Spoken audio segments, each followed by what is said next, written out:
Civil do Estado do Amazonas, através das equipes de investigação do 1º Distrito Integrado de Polícia, prendeu o ex-sargento do Exército, Edisandro de Jesus Acosta, de 34 anos, acusado de feminicídio. Ele matou a tiros a sua ex-namorada, a modelo fotográfica Édrica Moreira, de 19 anos. A gente vai ouvir agora o delegado Cícero Túlio, titular do 1º DIP. Que foi aí, finalizado por parte das equipes policiais aqui do 1º Distrito Integrado de Polícia. Foi um caso que teve uma grande repercussão no estado do Pará, comoveu toda a população paraense em relação aí a um suspeito que teria executado a sua ex-namorada após estar insatisfeito com o fim do relacionamento. O relacionamento esse que durou apenas 4 meses. Ele teria então simulado um assalto em novembro de 2021 e executado a sua jovem namorada, que era modelo fotográfica lá na cidade de Belém do Pará, e alvejado também a sua amiga, né?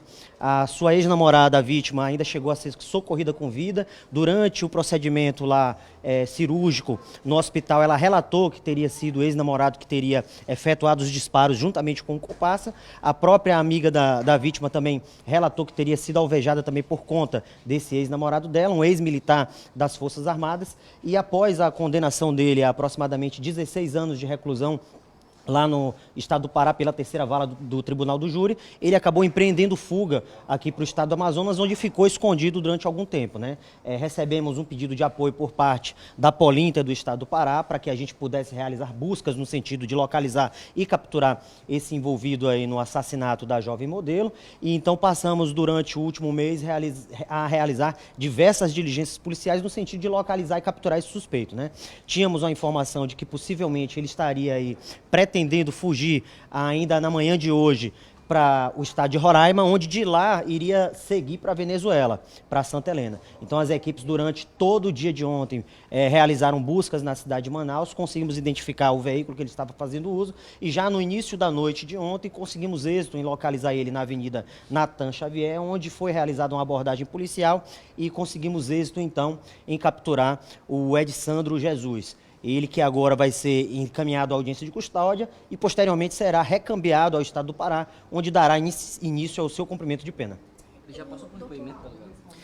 O depoimento que ele prestou foi lá no estado do Pará. Inclusive o procedimento já tramitou por lá, o processo já foi julgado e ele foi condenado a 15 anos, 7 meses e 15 dias de reclusão, né? Chegou a cumprir durante o curso do processo aproximadamente 1 ano e meio preso, depois conseguiu uma liberdade para responder o processo em liberdade e após o julgamento ele acabou empreendendo fuga aqui para o estado do Amazonas, onde foi capturado no início da noite de ontem. Doutor, aqui em Manaus ele já teria família, já teria constituído?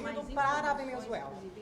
A partir das investigações que foram feitas, o monitoramento constante que foi feito em relação, inclusive, a familiares do próprio Edisandro, a gente conseguiu levantar informação de que ele estaria em posse de um veículo alugado e que ele iria, inclusive, levar esse veículo para Roraima, para de lá ele dar entrada lá em Santa Helena, no país da Venezuela. E a partir de então, as equipes passaram a realizar aí acompanhamento a esse veículo, onde conseguimos êxito em capturar ele ontem em posse desse veículo. Há quanto tempo ele estava aqui? O acusado, ele estava aqui em Manaus há quanto tempo? Ele já teria constituído família, já estaria em outro relacionamento, uma vez que na prisão, na verdade, realizada na noite de ontem, haveria uma mulher juntamente com ele nesse veículo.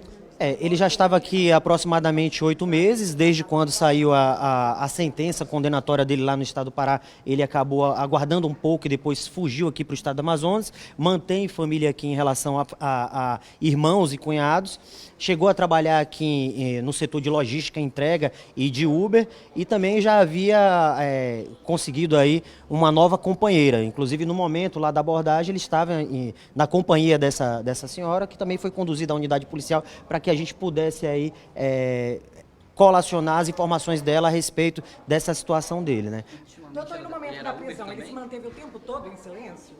O depoimento dele foi prestado ainda lá no estado do Pará, né? O processo já foi julgado, já foi tramitado por lá e todas as informações necessárias em relação ao curso desse processo foram explicadas lá por ele, né? A defesa chegou a alegar que ele teria problemas psiquiátricos, mas a tese da defesa não foi suficiente para afastar o entendimento do Tribunal do Júri, que afastou aí essa alegação de que ele não teria capacidade de entender os fatos que teriam praticados, né? Por isso ele foi condenado a 15 anos de prisão. Atualmente ele trabalhava como Uber aqui em Manaus, delegado? Atualmente ele trabalhava realizando a compra e venda de veículos, inclusive isso é objeto de investigação aqui por parte da unidade policial, haja vista que possivelmente esses veículos seriam veículos financiados que seriam transferidos para outros estados da Federação Brasileira a fim de que pudesse frustrar os pagamentos relacionados aos financiamentos que eram concedidos pelas entidades financeiras. Isso tudo é objeto de investigação. Possivelmente ele fazia parte de uma quadrilha também aqui em Manaus, é isso?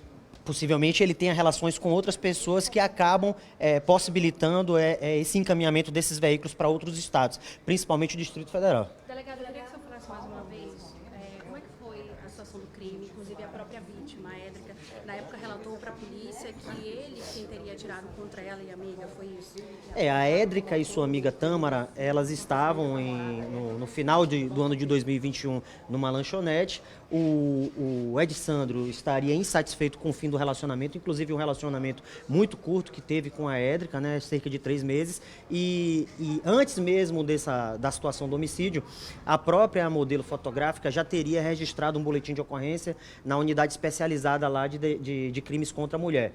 Inclusive foi judicializado, foi deferido as medidas protetivas e não foi suficiente para que pudesse impedir o delito, né? Então, na noite daquele dia, ele simulou um assalto, abordou essas 2 vítimas e no momento da abordagem acabou efetuando 4 disparos na região do tórax e abdômen da Édrica, que foi socorrida com vida ainda, chegou a relatar a familiares e a profissionais de saúde que teria sido o seu ex-companheiro o autor desses disparos, e a sua amiga Tâmara também foi alvejada na altura da coxa e também relatou, inclusive durante os procedimentos judiciais, que teria sido ele o autor desses disparos. Doutor, na época ele ainda estaria à disposição do Exército, ele morava lá, como é que era a situação dele, ele estava contra ele? Na oportunidade do crime, ele ainda estava enganjado nas fileiras aí do Exército Brasileiro, inclusive se apresentou naquela oportunidade a um quartel militar do Exército e foi encaminhado à delegacia de polícia, onde prestou os depoimentos e logo em seguida foi deferida e decretada aí a sua prisão preventiva durante o curso do procedimento investigativo, né? Após a realização lá da instrução e do julgamento pelo Tribunal do Júri, ele passou a responder aquela situação em liberdade, acabou ficando foragido e vindo aqui para o estado do Amazonas para tentar posteriormente, como foi dito, Doutor, na época do crime, depoimento, a amiga que também foi alvejada chegou a relatar que ele estaria perseguindo a jovem, teria até, inclusive, oferecido a quantia de R$500 para a amiga, para ela estar fazendo a jovem, né, a ex-modelo, a estar reatando com o Edisandro. Ele estaria perseguindo essa jovem, não teria aceitado o término e acabou fazendo essa brutalidade? Antes do fato criminoso se consumar, a vítima chegou a relatar numa unidade especializada de proteção à mulher sobre essas perseguições. Foi deferido judicialmente uma medida cautelar protetiva em relação a ela. E durante o curso dessa medida protetiva, ele chegou a oferecer dinheiro à amiga dela e à própria vítima para que ela pudesse aí, como se diz popularmente, retirar a queixa em relação àquela situação. Mas ela não voltou atrás, ele mesmo com a medida protetiva conseguiu empreender e encetar essa jornada criminosa, vindo a vítima, a Édrica, fazendo com que ela viesse a óbito em novembro de 2021. O que acontece agora com o Edisandro? Ele agora vai se submeter à audiência de custódia, ainda hoje, aqui no Fórum da Comarca de Manaus, e posteriormente será recambiado ao estado do Pará, onde dará início ao cumprimento da sua pena. Obrigada, delegado Cícero Túlio. Um excelente trabalho da Polícia Civil do Estado do Amazonas, em conjunto com a Polícia Civil do Estado do Pará, que acabou aí dando um desfecho nesse caso de feminicídio que aconteceu no dia 11 de novembro de 2021, em Belém, no estado do Pará, onde a jovem modelo Édrica Moreira, que tinha apenas 19 anos, acabou tendo a vida ceifada tão jovem pelo seu ex-namorado, porque Edisandro de Jesus da Costa, de 34 anos, não aceitava o fim do relacionamento de 4 meses com a jovem. Todos os detalhes sobre esse crime de feminicídio, onde o acusado cometeu ali no estado do Pará e acabou fugindo aqui para a cidade de Manaus, você também confere acessando cm7brasil.com. A nossa equipe continua de plantão pelas ruas de Manaus e daqui a pouquinho a gente volta com muito mais informações para você. As imagens são de Ítalo Cardoso. Eu sou Carol Dias para o portal ITV CM7 Brasil. Manaus e o mundo cabem aqui.